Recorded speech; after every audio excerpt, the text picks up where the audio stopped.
Oi! Hoje eu vou mostrar como ter a bolinha laranja.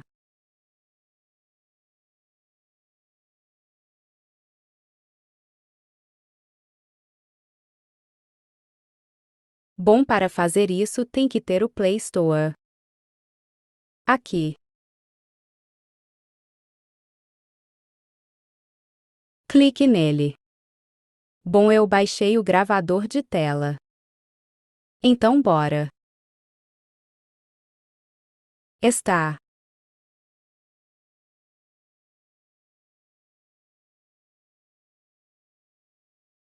Aqui.